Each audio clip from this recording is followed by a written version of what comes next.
Dr. Dan, thanks for taking the time to have this chat today. I really appreciate it. I'm sure a lot of people can benefit from what you're involved in and what our discussion is going to lead into. Just to kick things off, do you mind briefly introducing yourself, what it is you are involved in on a day-to-day basis, just so anyone that's not up to speed can familiarize themselves with what you're doing? Yeah, sure. It's good to be on the podcast, Adam. Thanks for having me on. Brief background. I'm trained in psychiatry and neurology. I did a couple of fellowships through psychiatry and forensics and child psych. Started a clinic where I was helping kids get off of pharmaceuticals. Doing great work, but it wasn't like the soul of it. And then I got introduced to ayahuasca, learned more about myself in a weekend with ayahuasca than I had in 10 years of psychiatry training. And so closed up my practice, moved down to the jungle, lived in the jungle for a year, just learning about the medicines, me tucked away in a hut, learning from the plants. And then eventually made my way back to the States to be a bridge between the psychedelic medicine community and the psychiatric medical community. And what does it look like for us to be able to use these both ancient and more contemporary mind expansive tools to help heal and optimize in this very fast-paced life that we live. So most of the work that I do now is in that kind of arena of transformational medicine, which is the more contemporary use of these tools, using both hardware and software technologies together, be able to up-level people's experience of self and fulfillment. And then I also geek out on neurocognitive recovery after head injury because I had about half a dozen pretty bad concussions myself, and the last of which had really bad post-concussive syndrome, which was about 15 years ago, and there wasn't much data on how to treat it back then. So I put myself in the laboratory, spent a bunch of time, money, interest in research and finding out what would work well, and found some really good protocols, started working with athletes. Now I consult with a variety of different clinics, one of which is here in Denver at Revive Treatment Centers, where the focus is specifically for TBI, concussion recovery, and how to get people's brains back online as efficient as possible. Very cool. So I just want to dial back a bit. How is it that you can spend 10 years in practice and not have that degree of experience that you would from getting into ayahuasca? Like how is that even possible? For someone that's listening and they've been doing for something for 10 years, I mean, I'm sure they know I've been doing my profession, my career for about 15 or 18, something like that. But to do something so long and then just have this epiphany afterwards, after having tried some substance like that, how is that even possible that you wouldn't have broached similar type of information prior to that? It's an excellent question, Adam. And it's one of the reasons that when people go down the path of medicine work, oftentimes the summary statement is that there's life before medicine and there's life after medicine. And it's not to downplay psychotherapy and establishing a really good and active bond with another person to help you work through your stuff. That's totally helpful, and it's super supportive. And it's still ego-based. Like, I'm still telling my narrative through the lens and the context of my own ego with its own defensive structure that still has a hard time getting into core issues. And I had a lot of armor. And I had a lot of programming to get through, so to speak. I was born in South Texas. My dad was a mix of like Clint Eastwood and a CIA agent. And the usual summary statement was, stiff upper lip, grin and bear it, get through it. And I just had a real hard-nosed, hard-edged, hard plate of armor over my emotional landscape and over those more vulnerable aspects of my ego. So in all of my psychiatry training, it was actually, I matched in psychiatry training here I'm living in Boulder right now, here in Denver about 20 years ago, because they had a great psychodynamic psychotherapy program, which is based in how you get really core, fundamental practices of psychotherapy into the core issues.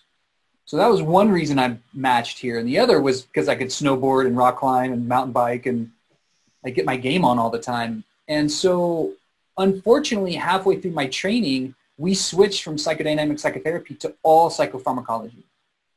And at that point, it was super uninteresting. I mean, yeah, it was kind of interesting that we could make these novel molecules affect our symptom structure, but symptom reduction is only one part of the puzzle. Pharmacology is never going to get to the core issue, because the core issue is around levels of intimacy and psyche and how we hold ourselves in the world and how we view ourselves and the world. And so it was like, you know, just stamping widgets at that point, just tweaking these little pharmaceutical profiles and getting in these really crazy, complicated polypharmacy protocols, especially with kids. It was just horrible, because you put kids on adult medications knowing that it's going to affect their neurodevelopment, but just hedging your bets that you're doing the right thing. And when it was clear over time that we weren't doing the right thing, and pharmaceuticals are best used in crisis management for a short period of time while you're looking at the core issues. So again, it's not to say psychotherapy is wrong or psychopharmacology is wrong. Just we have to know how to use those tools in the context of all the other tools we use. So once I was introduced to ayahuasca, it had the effect of de-armoring my psyche so that I could get into the deeper recesses in a very short period of time. I was also at a crisis point kind of in my life, so to speak. I was married at the time, and I was looking for a transition in my life because it was clear we weren't going to be together. So I wasn't necessarily looking to transition the relationship. We'd already decided that together. But I was looking for a transition in my life. Like, okay, I can't feel any of the grief that I know is there. And I can tell that it's rude and not very considerate to my former partner that I can't feel any of the grief, and that I'm just this like kind of automaton zombie walking around with this plate of armor. And so I made a big intention in prayer, like, I don't want to live the rest of my life completely disconnected from my emotional landscape.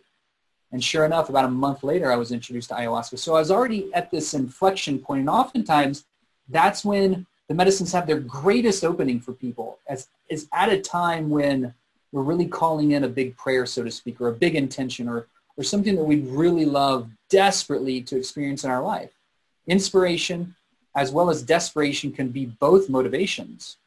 And sometimes it's not even like desperation that's on the surface. Like, I wasn't standing on the ledge.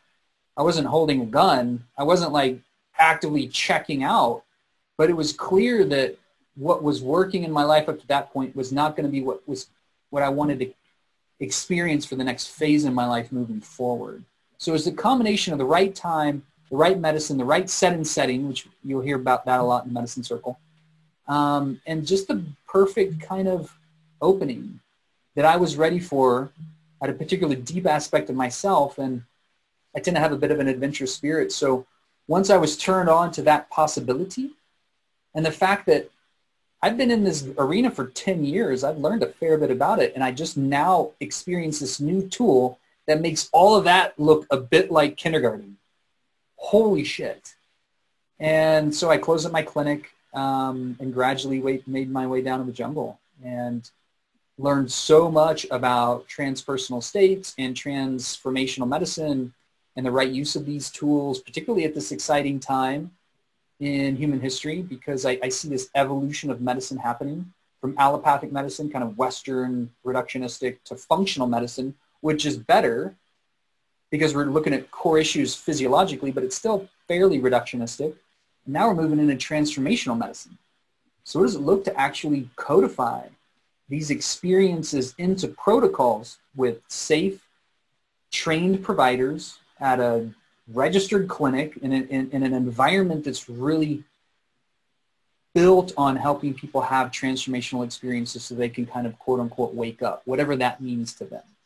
Mm-hmm. And you kind of led a little bit into my next question there, is has the stigma been completely stripped away at this point, or do you foresee that within the next year or 2 years that we're going in that direction because of the fact that it's being treated as this therapeutic alternative to the pharmacological approach, which I've had a pharmacist on this podcast, and he was basically fired as a pharmacist and labeled a renegade pharmacist. He kept having people come in for treatment, and he would have them leaving with bags of pills, and they'd come back in with bags of pills, but never improving in terms of any aspect of their life. So do you feel that the stigma is slowly starting to be stripped away from the whole thing? And a little bit of a side question for you in particular, when you came back from your first experience, was that something that was easily integrated into your daily life, your waking state, or did you find that it took maybe a second experience for you, or was it something that was like immediate, like it clicked right away, or was it a few goes that it took for that to finally settle in, like this is the route I want to go down instead of what I was previously doing?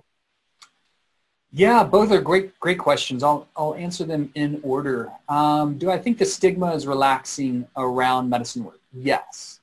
And that's happening fairly fast. Just a few years ago, there were very few physicians speaking about medicine work, like on the podcast circuit, so to speak, or even on the talk circuit. There were definitely heavies in the research arena that were sharing their data, but it wasn't so appreciated and accepted in more of the medical mainstream. That shifted a lot with podcasts like these, with documentaries, with more and more research, and with more and more conferences being willing to have this conversation be brought into the limelight. Because when you look at the data is really compelling. And if I'm talking to a room of physicians, that's the first thing I lead with, is the data. Probably a little bit about my backstory, so why it's relevant that I'm even talking to them in the first place. But I've found that you don't win over many of the skeptics by evangelizing, which I've done in the past because I'm super passionate about this work. But first and foremost, skeptics like data, especially skeptics in the medical community. And just last year, I spoke at the IMMH, which is the International Medicine for Mental Health Conference. It's the first time they'd ever had it's one of the larger integrative medicine for mental health practitioners, I guess, just like it sounds or it says. But it was the first time they had a conversation, like a formal speaker engage the data on psychedelics. And it was it was one of their larger, like, speaker spots, the keynote slot. And just that alone gave me a great reflection on the fact that we are moving into an accelerated arena where more and more physicians, especially psychiatrists, are curious about the right use of psychedelics because the data is so good.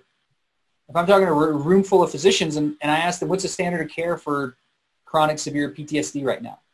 Post-traumatic stress disorder. Most of them are going to know that it's psychotherapy and psychopharmacology. I say, okay, what's the success rate with that?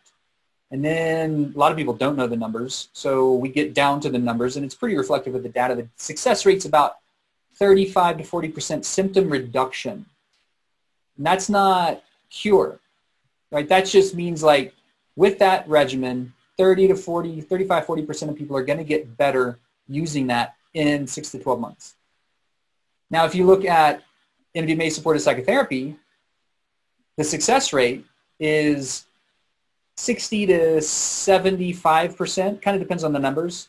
The earlier numbers are 83, and now some of the repeat data shows it's like mid-60s and mid-70s. Say you split the difference, it's 70%. Cure rate, not improvement rate.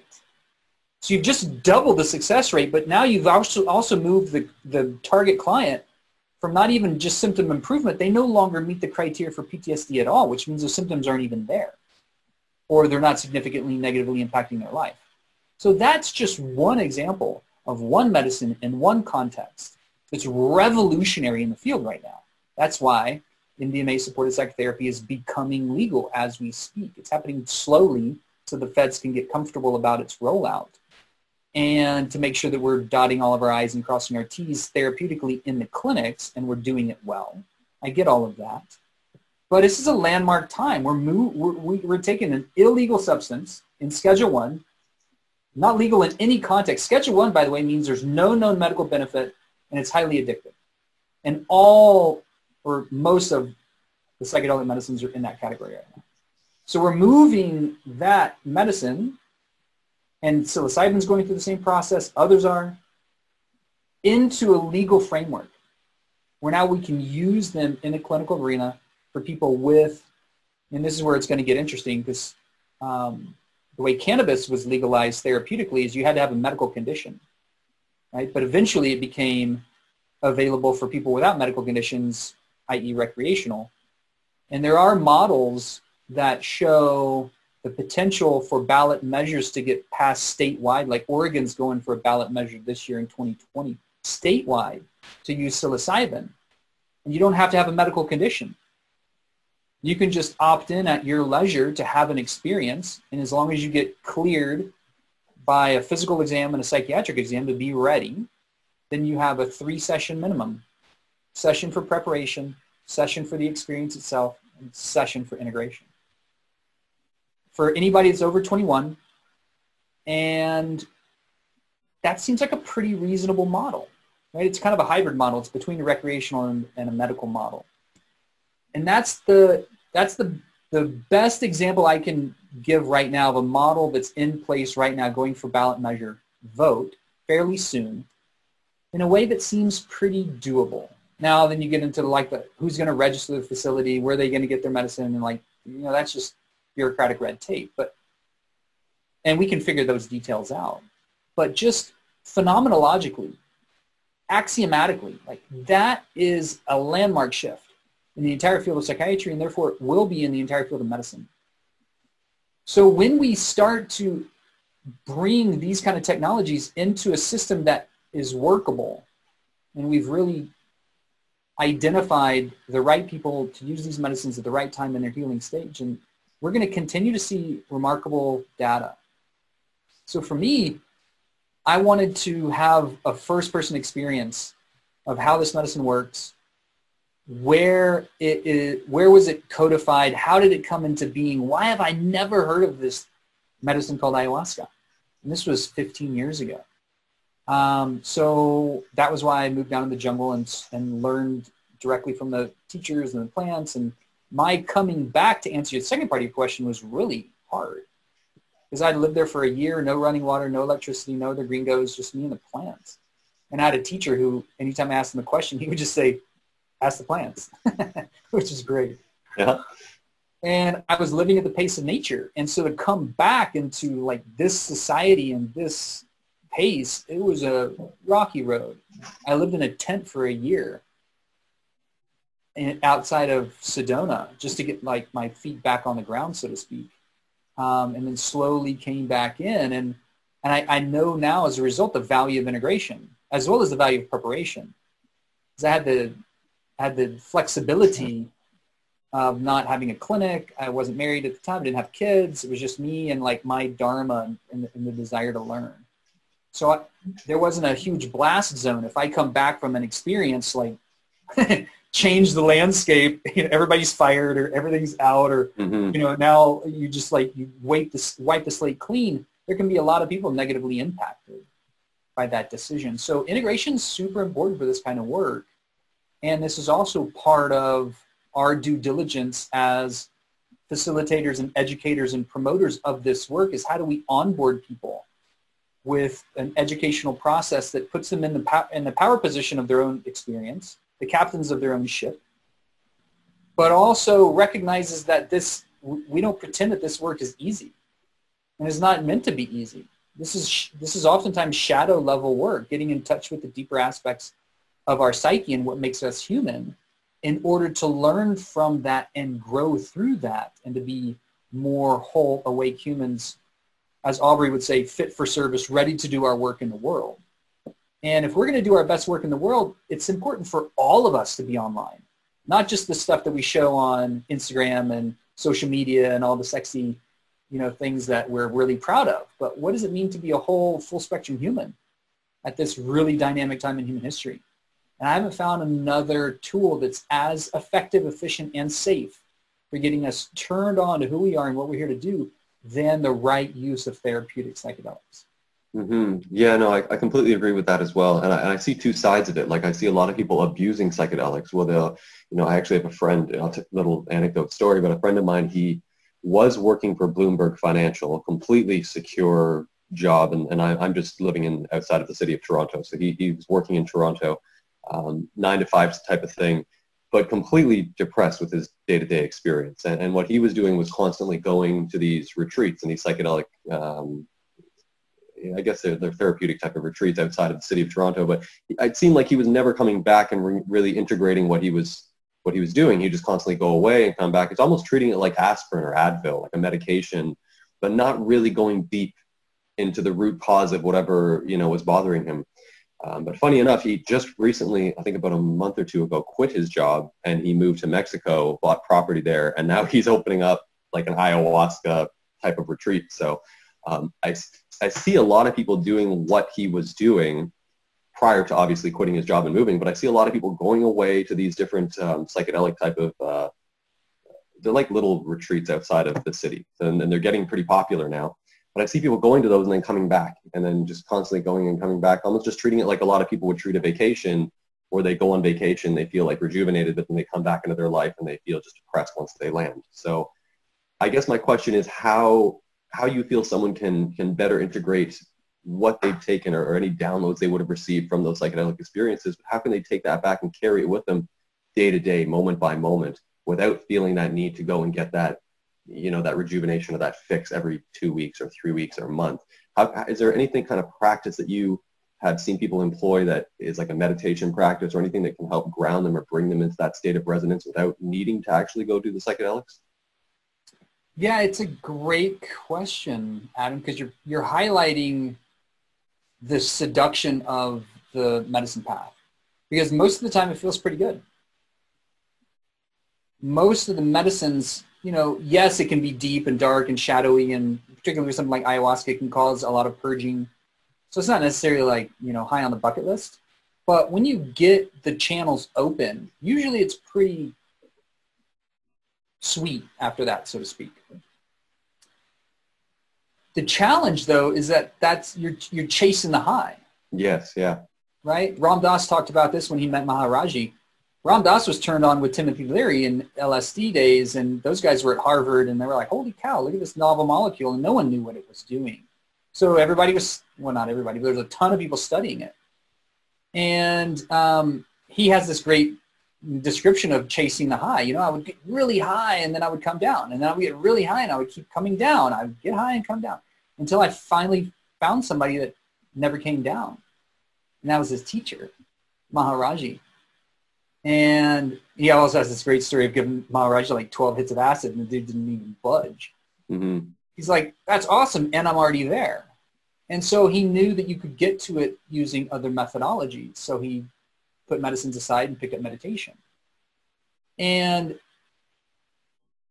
how that's relevant is that there are other ways to get to the top of the mountain, for sure. Medicine work is just a catalyst that helps clarify the path up the mountain, but it's still our path to walk. The medicines will not fix us. They're not going to save us. That's not what they're here to do. But usually, one of my teachers would describe them as clarigens. They help clarify our truth. They help clarify the path forward. They help clarify what is our work to do. So ideally, all of these experiences are going to be held in some kind of therapeutic arc of process. It doesn't necessarily have to be in a clinic itself, but what's the system of personal development and inquiry that a person's using in order to maximize their experience so they don't have to keep chasing the high? And it should be stated, too, that ayahuasca is not a sustainable crop. So not everybody should be doing ayahuasca because there's just not the world supply.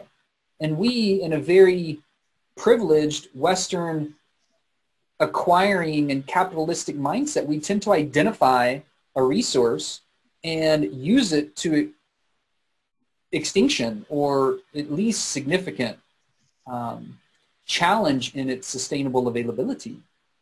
And the more and more people that are doing ayahuasca, the more and more there are deep tracts cut into the jungle in order to harvest vine, in order to be able to keep up with the cultural thirst. So I'm not a big fan of people just keeping, cycling in the medicine space, particularly with something like ayahuasca or San Pedro cactus or peyote or 5-MeO-DMT. It's like, show up, pay attention, do your work, and then take that as homework.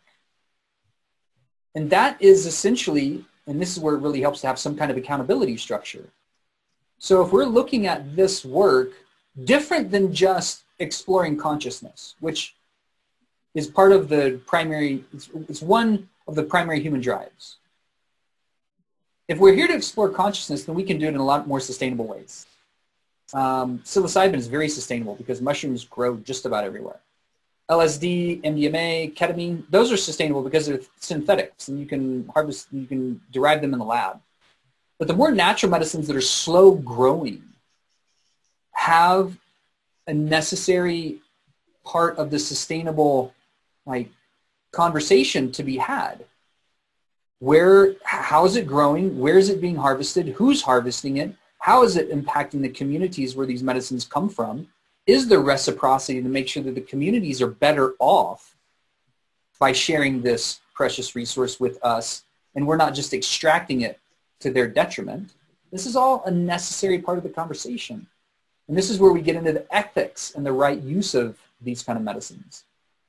So even as much as understanding where, like the harvesting and the physical appropriation of it is how the experience itself is being utilized. So what's the onboarding curriculum, so to speak? What's the integration curriculum for people to be able to be ready for that kind of awakening and use it really well? Like if I was going into a gym, I'm going to get my most efficient use out of that. Like if I don't know anything about weights or like optimal structure and physical movement and biomechanics and that kind of stuff, I'm going to be best off hiring a trainer and having somebody work me through a known, effective, and successful system, and to be my accountability structure, to show up when I say I'm going to show up, to do more than I probably would want to do on my own. It's going to kick me in my ass a little bit. When we have a similar kind of process or a curriculum or an educational system, it becomes a much more efficient use of that experience. And it keeps people in the constant re-referencing of their own empowerment-based model of self-examination, self-awareness, self-realization, so to speak. And that's essentially where I think we're moving more and more sophisticatedly as a medical system. There are some underground communities where that kind of work happens, but most of them don't have anything about it because most of our teachers, just one generation removed, because ayahuasca in like the West is a very new thing. Most of our teachers didn't talk anything about preparation or integration because most people coming are already a part of a community, right? And there wasn't as much of the issue around sustainability because there were much less people doing ayahuasca in the first place. But it was already assumed that part of the integration was going to happen in the community. Well, we in the West, we live in very isolated individual experiences where we all have our own washing machine and garage and car that when we drive into our house, we can lift up the garage door, drive in, close the door, never even see our neighbors. We don't really live in integrated communities.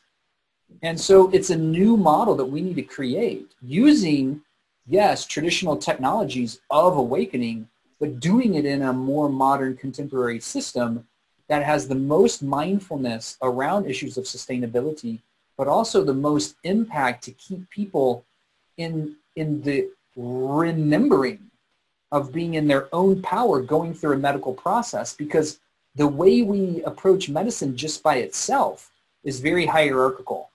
And it's very much like you go in, the physician gives you medicine, tells you what's wrong, tells you how to take it, and then you come back when you run out. And you get dependent on this external thing. Well, ideally, we're not dependent on any kind of pharmaceutical or plant-based medicine. Ideally, we're just using it as a tool to wake up. But we need to have a new system that helps people remember that that's the opportunity. Yeah, I think remembering is a huge factor because, it's really about taking that with you when you're not having those highs, when you're not, going up and blasting off all the time. And I think technology might be an assistant to that as we go forward. There's all these apps coming out now. There's microdosing apps that can help people with that as well. So I think using technology in a healthy way is going to be a great way to integrate that with the average, walking around American or North American, like what you say. They don't really experience like any sort of community or whatsoever. They're very in their bubble in a lot of ways. So I want to ask you as well if you feel that others can help break people out of that mundane, sort of monotonous way of living, be it a 9 to 5 or whatever it may be, if they're feeling depressed or anxiety. If there's other modalities such as cold therapies or float tanks, because I know you've had some experience with this as well. And I'm just wondering if you can share some of your insight into either of those experiences for people, because I know those are actually relatively new as well. People weren't really talking about cold therapy going back years ago, and float tanks, the same thing. So a lot of people, I'm sure, are not familiar with either of those concepts. Yeah. Yeah, so let's take them both. With floating. Floating is essentially floating in an isolation tank. So the acronym is REST, Restricted Environmental Stimulus Therapy.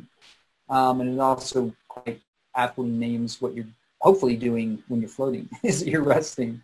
So it's being in a tank of some sort, like usually the size of a bed, with a bit of a dome, so it's not quite like a coffin, although the old tanks were like that. And it's the first time since we were conceived that we're without environmental stimuli. It's phenomenal. No gravity, right? Because you're buoyant. How do you float? Well, you float because there's about 1,000 pounds of Epsom salts, 1,200 pounds, and it's like the Dead Sea where you just float on top like a cork. So there's no gravity, no proprioception, which means like you don't, because it's dark, you don't really feel, and the water's skin temperature. So you start to lose your experience of like how you're holding yourself in space. There's no sight, no sound. And because that, you've just now taken out of the equation about 80 to 90% of what the brain's usually filtering as far as environmental stimuli. As a result, now there's more availability for the mind to relax and go into subconscious material. Because naturally, when everything is kind of peeled away and we're invited into the darkness again, kind of like in utero, then it's available for us to slow down and start paying attention to what might have just been behind the curtain of our conscious mind. And another reason I'm stoked about floating is anybody can float. Doesn't matter how old you are, young you are, in shape, out of shape, on medications, not on medications, have one leg, have 3 legs. It doesn't, everybody can float. There's very few contraindications. Most of the time when people say, I can't float because I'm uncomfortable in small spaces, I tend to say, awesome, that's a great reason to float. Mm-hmm. Actually, had a lot of clients heal their experience with claustrophobia and panic by gradually getting more and more comfortable in a float tank. Gradually over time, it will also improve the production of our own endogenous opioids. So a lot of people have been able to get off of pain medications or significantly reduce their pain medication cocktail by doing regular floats.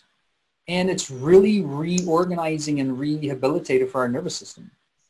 Because the nervous system rests when there's less and less environmental stimuli. That could be internal stimuli or external stimuli.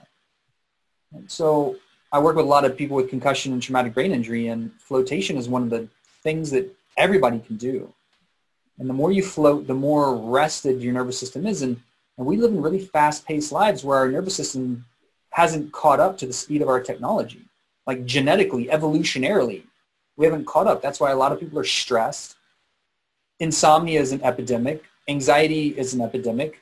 People chasing the pace with caffeine and the next stimulant is a big part of the game. So like nootropics, I mean, this is getting into a bit of like a side conversation, but there's a variety of different ways to answer also part of your other question. What are the other tools and technologies to help people access altered states, transcendent states, more of who they are? Floating, I'm a huge proponent of. And the other technologies that are becoming more and more widely available, like you mentioned a lot of applications like mobile apps. Mm-hmm. Mm-hmm. Meditation apps are becoming more and more widely utilized, which is great. If we can use our technology to help restore our nervous system, then we're at least going to be starting to balance the equation, because right now our technology is very much overstimulating our nervous systems. And when we look historically at the things that help engender an altered state, it's going to be something different from the usual day-to-day. Because the usual day-to-day is what we've gotten used to. And so we need an alternate experience to get us in touch with a different part of ourself and our psyche. So that's why people go on meditation retreats or a more immersive experience to get people uncomfortable so that they can push through some of their limitations. Might be something like a meditation retreat with a challenge. Like friends of mine, I haven't done this yet, but friends of mine have gone into dark field meditation retreats where you meditate in darkness for 5 to 10 days. That's a very immersive experience outside of the day-to-day that will invite us to get in touch with something a bit uncomfortable. We could also describe that as something similar historically to what people had used, like a vision quest. Going into nature, having an immersive experience, cut off from the usual day-to-day, no technology, no other humans. We're going into nature and getting in touch with nature and essentially like where we come from. And many people will experience that as restorative and regenerative and getting them in touch with a part of themselves that maybe they had forgotten or didn't know that they had in there. Those are more like deeper immersive experiences over longer periods of time. But there could be things like blindfolded trance dance, drumming, high BPM rhythm movement. All of those put us into altered states. And one of the things that we attune to most is vibration, frequency, and rhythm. And so those higher states can get us out of our usual busy kind of brainwave pattern and into a more deep, restful, but also awake and restorative brainwave pattern. So anything that will move us from like beta through alpha, theta, and delta, you know, like gradually into the deeper experiences in order to kind of have a new process happen are helpful. Neuromodulation technologies can do that, like neurofeedback. Transcranial magnet stimulation can do that in a way because it turns on dormant or hypo-functioning parts of the brain. Those are just a couple of technology things that you mentioned. VR guided meditation is phenomenal and is becoming more and more widely available, especially as now the technology's catching up to our artistic inner landscape of what's possible. Like if you're in a fractalized DMT kind of experience and you see some janky VR technology that doesn't approximate, it's going to be like, meh. But now more and more it's becoming really amazing. Like Android Jones's Samskara is a phenomenal example of what is available and growing in the VR arena. Mm-hmm. I think even Disney is making some big leaps in that direction too with their theme parks and everything else. I think they're really incorporating that visual full-on immersive experience that you would get from psychedelics, but they're doing it with like VR or, you know, these rides that you're going on. Like I think they just, which one was it? The Star Wars ride is pretty intense. There's some really good ones. I could expect that you're right on there, and the entertainment industry is going to catch on more and more. So what happens when the entertainment industry and the medical industry share the same technology for the same goal? It is not just for entertainment anymore, but there's also a therapeutic process that you can weave in there. Mm-hmm. Like if you had a young person going through this like Disney kind of experience, what does it look like? And that young person is shaping their own identity of self and their own experience of safety, their own experience of strength and resiliency. How do you start to impregnate some of the storyline and the immersive experience to help generate more and more of a process of empowerment and resiliency? Because in many ways, we're living more and more abundant and privileged lives. And so with all of this privilege and like access to just like one button purchases on Amazon, we don't really need to, in many ways, use as much of the resources that helped us evolve our intelligence and evolve our problem-solving skills and evolve our inner physical, emotional, and mental resiliency. So I think there's part of what we can do now is to embed some of these educational experiences into entertainment, because entertainment's always going to be a draw. And as we do that with mindfulness, how do we actually help evolve the species into more resilient and awake in service humans? Mm-hmm. And getting now back to the not so much the technological side, but the non-technological side, which was the cold therapy. Do you feel that that sort of works in conjunction similarly to, For sure. the sense of getting you out of that, it's almost like a hedonic adaptation where you become so familiar with your daily experience, with whatever you're going through, that you need to put yourself in those uncomfortable situations to just snap you out of it, and then you can reprogram where you need to once you get back. So I'm just wondering on your take on cold therapy and its application towards that. Yeah. Yeah, I think they're super synergistic therapeutics. They get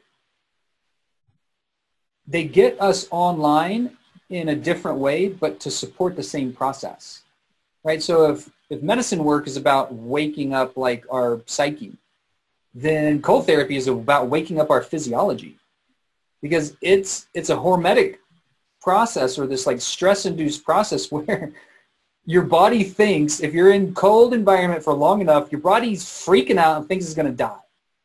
So all your hormones and your immune modulators and your neurochemistry is like, holy shit, everybody wake the fuck up because something bad's about to happen, and it starts to mobilize your lymphatic system. It starts to increase the production of cold shock proteins, just like saunas increase the production of heat shock proteins. And there's a reason that some of the more hardy individuals, when you just look at them physiologically, live in cold environments where they do extreme temperature therapy. Right? They'll go do a really hot sauna and then carve out the ice and dunk themselves into sub-freezing water and have that oscillation between hot and cold, because it's like this lymphatic exercise pump that starts to drive, and your lymphatic system essentially is like your circulatory system, but it houses all of your toxins. So the more that we can, and it doesn't have a pump like your blood vessels do. So it needs to be squeezed by movement and this kind of like accordion effect that happens in this fascial layers. So the more you expand in a sauna, then you contract in a cold plunge, and then you do this multiple times, you get this regenerative effect. And nothing wakes up, at least my body and brain, like a cold shower or a cold tub, prolonged period of time, even more than a double espresso, which I'm going to get online, but I'm going to be jittery. Now, you get into a cold experience and you have to wake up. So it's a really synergistic process. And if we were to look at another one, like fasting is another synergistic process. And intermittent fasting is getting more and more attention because there's something about the body's ability to rest and not have all of its attention focused on digestion, and to start extending some of these longevity markers that we can actually start to codify what is the quantifiable change that a person goes through when they either go through a medicine experience or a cold water immersion practice or start to fast. What are the biometrics showing us that evolves over time? And so that's just part of the data collection that we get to do in a time where biohacking is getting more and more press. And it's also part of what's going to continue to move the needle. It's just the same reason that physicians are more and more interested in psychedelics, because of the data so good. Well, if people start hearing that you can freeze your way to living 100 with vitality, there's going to be a lot more people doing it. So if we can track that data over time and show the benefits, but not just say like, oh, that's the only thing you're going to be doing and you're going to be good. Like, it's still important to eat well, get sunlight, be nice to your neighbors. The basics are still important. Smile every day. Yeah. Totally. Turn the frown upside down. Yeah, that's what it is. Yeah. So yeah, I think it is an all-encompassing approach to just overall health and wellness. And I think some people just don't think of it that way. They think, okay, fasting is the thing. Cold therapy is the thing. Float tanks are the thing, and that's going to be the solution that resolves all of, their issues they may be having, whether it's, physiological or psychological. But I think it really is important to highlight the fact that it is a full, all-encompassing approach that I don't think a lot of people really consider. And I know that because I'll talk to someone, and I was actually just out yesterday with a friend of mine, and he was telling me, like, he goes to the doctor, he gets his blood work done, he does all this stuff. He was just telling me the full length of how he treats his health, he exercises, this and that. And then at the end of the conversation, I find out, well, he goes to bed at 3 in the morning, and he doesn't stop eating until he goes to bed at 3 in the morning. So his whole circadian rhythm is thrown off, and he gets no sleep. And I was like, so all you do when you wake up, you do all that stuff, but then you sleep too late, stuff your face till you go to bed, and you're missing out on the most important aspect is your sleep time. But you know, you're buying all these fancy supplements and going to see these fancy doctors when you wake up. It's like, let's just focus on what's important here.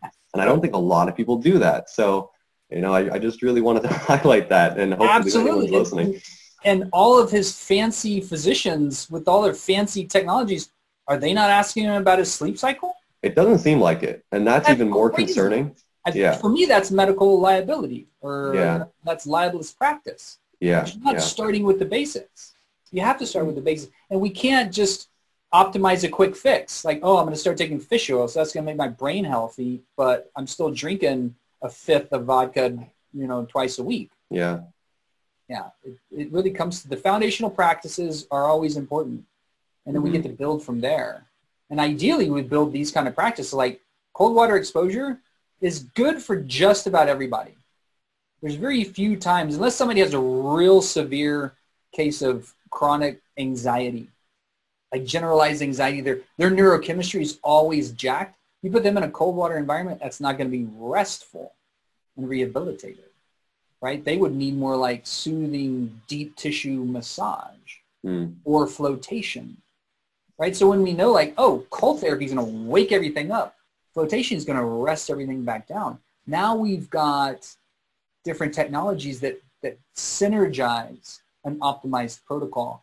And ideally, when we have all these fancy technologies, we're still looking at the basics, but we're having an artful eye for seeing how to individualize a person's protocol.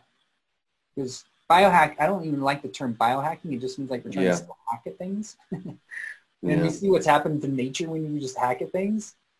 But when we do get a chance to artfully put together a sophisticated program for a person to meet their primary needs at this moment, because those will change over time, and we put them through a program and then hold them in accountability structure that still keeps them in their power, but that's compassionately based, that's looking at how they're serving the community, because we all want to contribute, how open and express their heart is, or is it really contracted with trauma. I mean, there's so many awesome factors to play. And I think that's where we're going through these kind of conversations, and the medical systems that are becoming available is to put all of this into a sophisticated system. And it's funny because I think the most powerful aspect of what you're talking about is the conversations. It's the one-on-one human interactions that people are really just kind of, it's like they're sitting in the room on these conversations, and they can really take in what's being said and relate to it in a way. And I think that is part of the reason why all this stuff is becoming so widely discussed. So, well, thank you for everything that you're doing with regards to that as well, because you're shedding massive light on some of this stuff. And I wanted to ask you about your experience with raw veganism, because I know you kind of experimented with that for a bit, but I just wanted, if you could share that, because I know a lot of people, especially on the Instagram for the podcast, a lot of different vegans there. Even when I post stuff on my own personal Instagram, I get messages from vegans, you know, but they don't troll as hard now. They keep it nice and simple. They just say, stop eating meat, or, you know, something like that. And they don't go and rant and rage at me. So I just kind of, that's okay. And I'm glad they're kind of holding back a bit, because it was a lot more vicious before. So maybe it's the PETA people aren't quite involved now, but, you know, I'm still getting the troll messages whenever I post a food photo or something. So yeah, I wanted to get your take on raw veganism and its nutritional benefit or lack of benefit from your experience.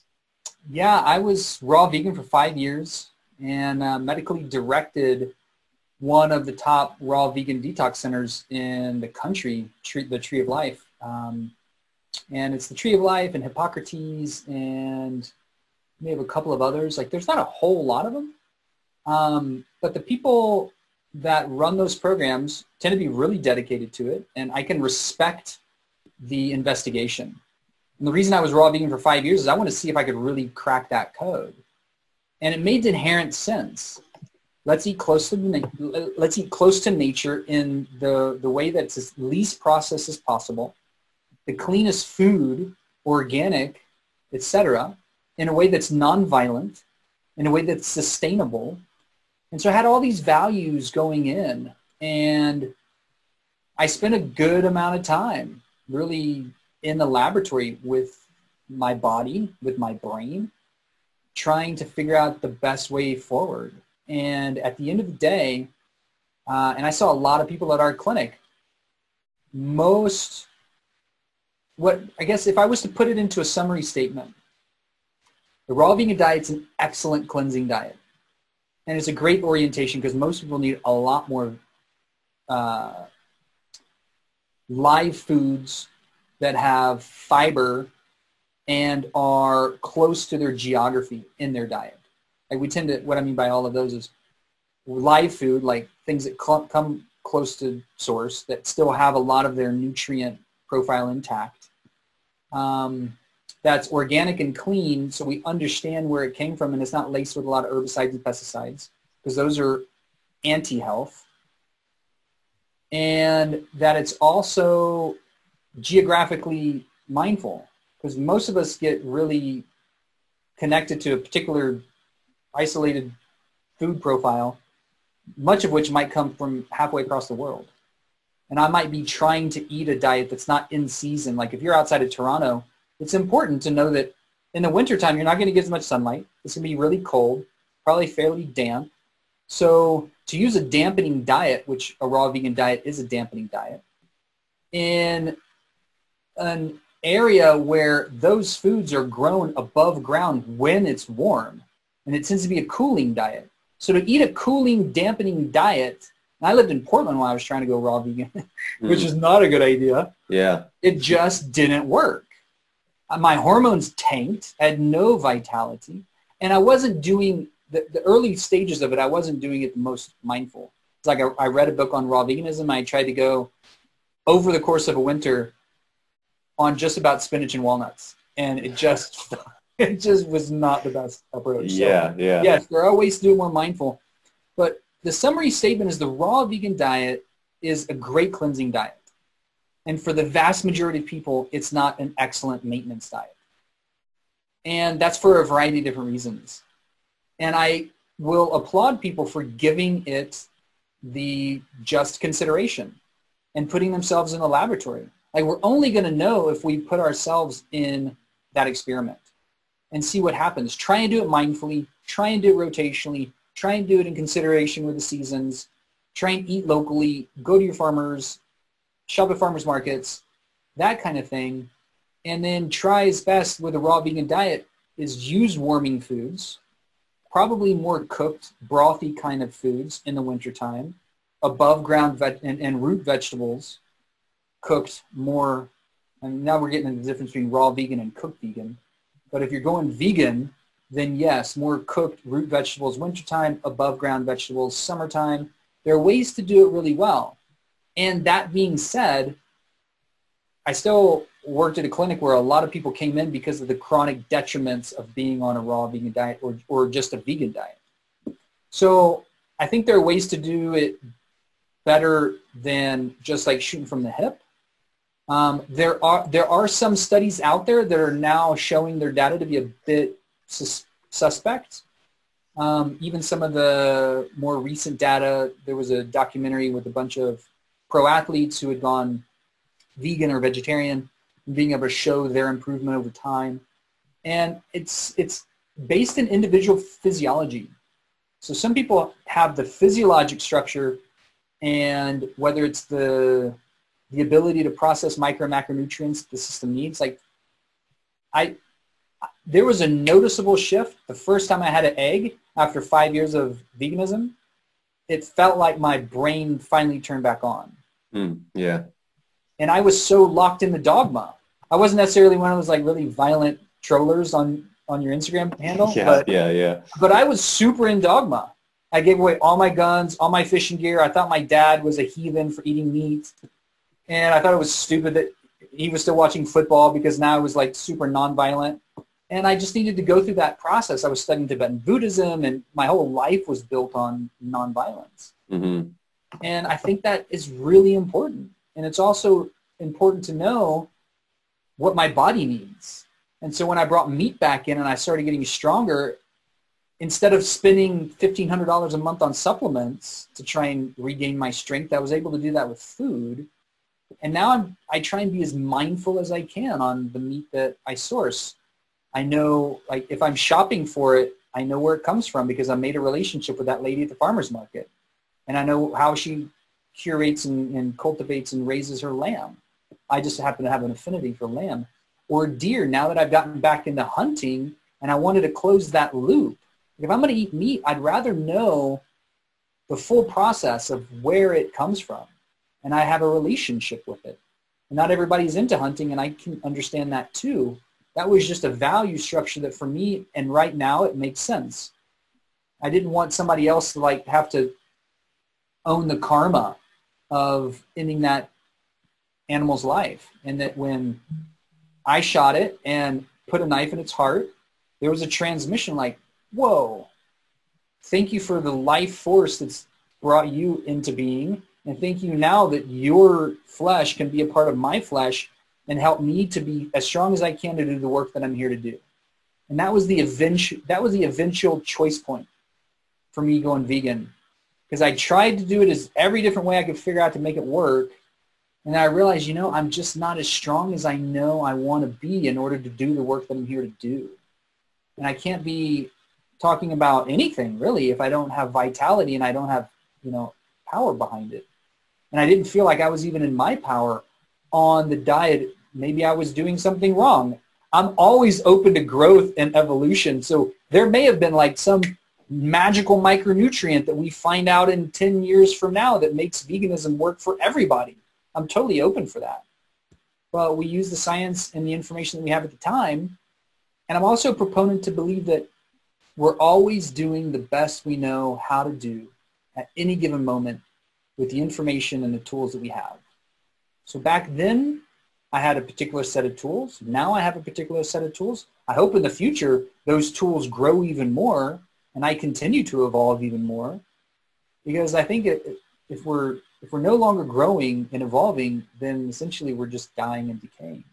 Mm-hmm. Yeah, it's a very healthy way of looking at things as well, and especially as a scientist and a researcher, for you to go through those stages, you know, and to really understand what was happening with your body and pay attention to that. Because I think a lot of people that get on vegan or raw vegan, they don't put in that due diligence. They don't really take the time to understand what approach they should be taking, what type of foods. Even when you were talking about above ground, below ground, how it's grown, I'm not vegan clearly, but I've never even considered that stuff before. You know what I mean? And if I was to get into veganism, I don't think I would either. So I think it's really important that anyone that is listening to this or watching this that is interested in veganism really does that due diligence. And from what I've understood just talking to people, I feel like it's is it metabolic adaptility, which is essentially you can eat anything and it's not going to destroy your body one way or another. You just kind of need to eat across the color spectrum in a way. The full color spectrum is the healthiest way I can see doing things. And yeah, that's generally what I notice the best results for myself. However, I do see kind of like increase in inflammation if I up the carbs. But usually I'll do the increase in carbs because I'll do some sort of carb cycling around workouts and I need the energy and this and that. So it's like a balance of inflammation versus energy and whatnot. So, but I think it's really important to examine those things and not just to go at all your diet and whatnot blindly, which I think a lot of people do, especially with the dirty vegans, you know, where they'll have these McDonald's fries and all this other stuff because it's technically vegan. Right. It's like, you know, hey, what's your real objective here? What's your goal? Is it health and longevity? Or is, you know, really question the motives.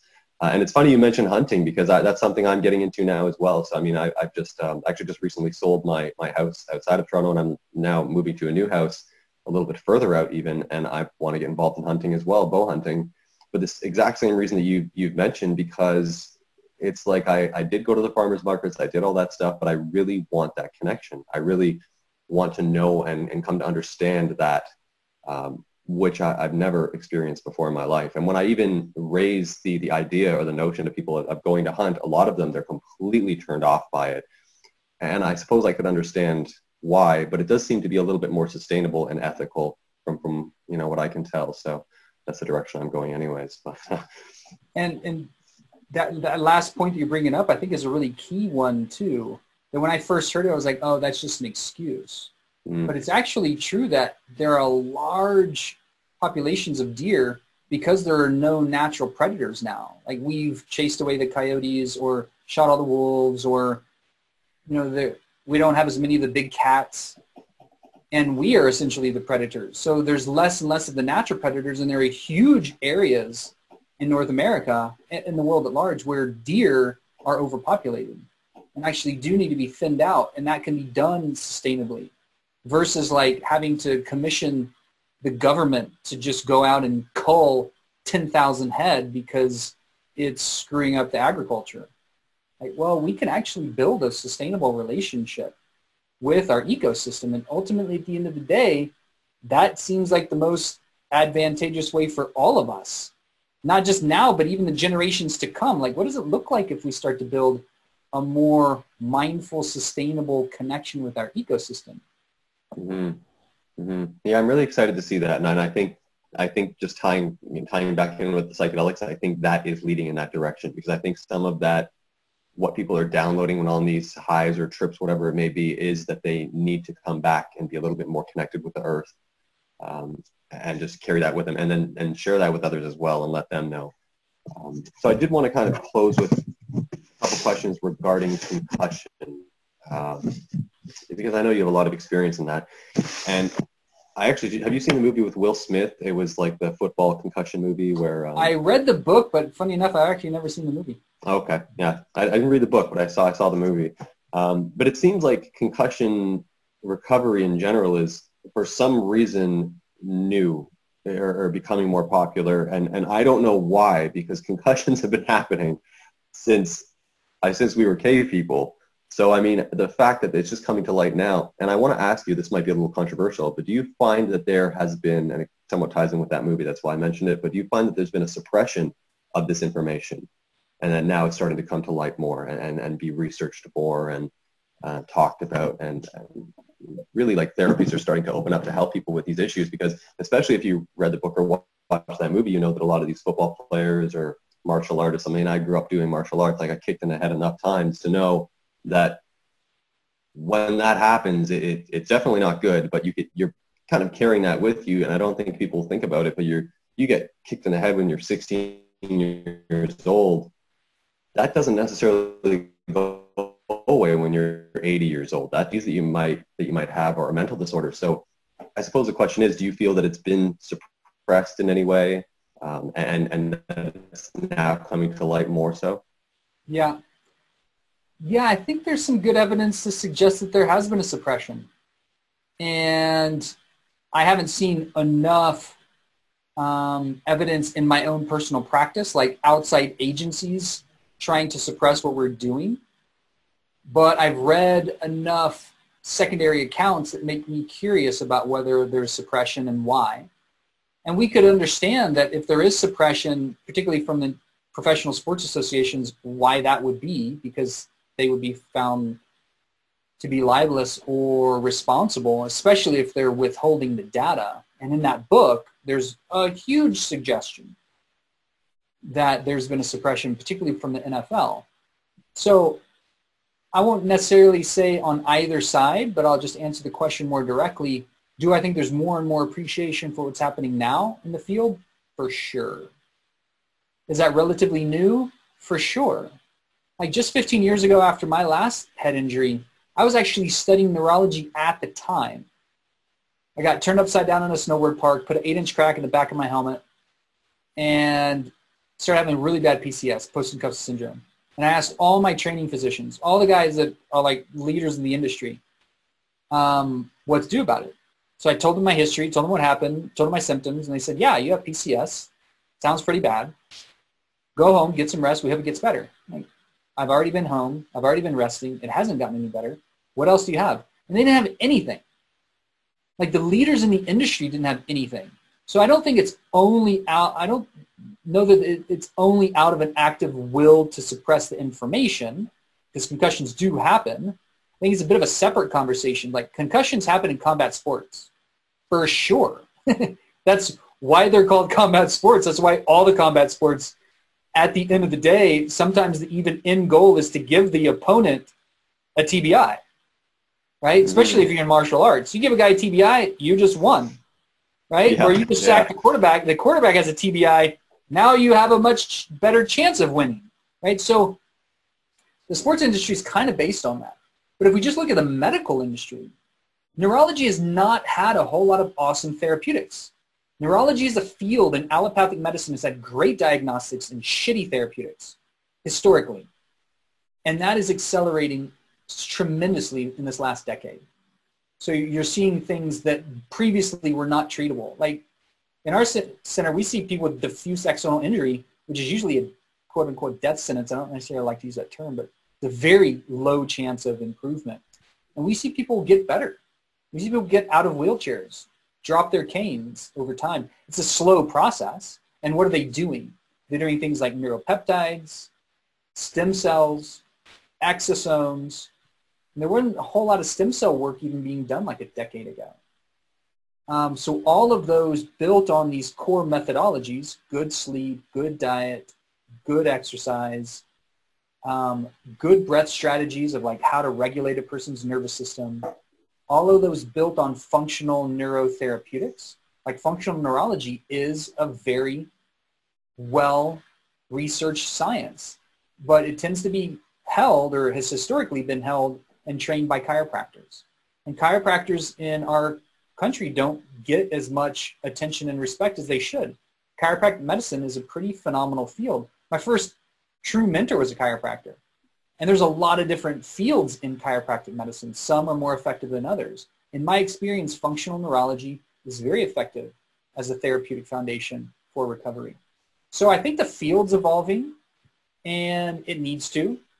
I think there's more and more transparency in the professional sports arena, and there needs to be. And we're seeing players take more and more ownership of their health as well. We're seeing more and more professional players opt out of multi-year extensions because of their concern of long-term brain damage. Mm. So all of that is bringing this conversation more and more into the limelight. I think we're going to continue to see awesome improvements. Yeah, I'm really excited for it as well, and especially after seeing that movie, and it was just a little bit concerning for me, but I know that you're involved in it, so I'm going to actually put a lot of your links and resources in the description of this episode if anyone wants to go a little bit deeper into that. But I don't want to take too much more of your time. I really do appreciate all the information you've shared so far. Did you have any closing thoughts for anyone that's listening to this that, I mean, we've covered so much here, but do you have anything to share with anyone? Yeah, I think we're on the cusp of some really amazing change, particularly what I see happening in this realm of transformational medicine. And ideally, at the end of the day, everybody has more and more experience of connection and community and support going through their arc of healing, so that we can remember that we're each here to express our own unique genius in the world. And no one is ever going to be able to do what you do. No one before you and no one after you. Because there's never going to be another you just like you. And me just like me, and everybody just like each other. And so all lives are important. And when we can really remember how to have more equanimity and equality in all of our relationships, then I think we're going to start to see an experience of humanity that's even better than we can vision right now.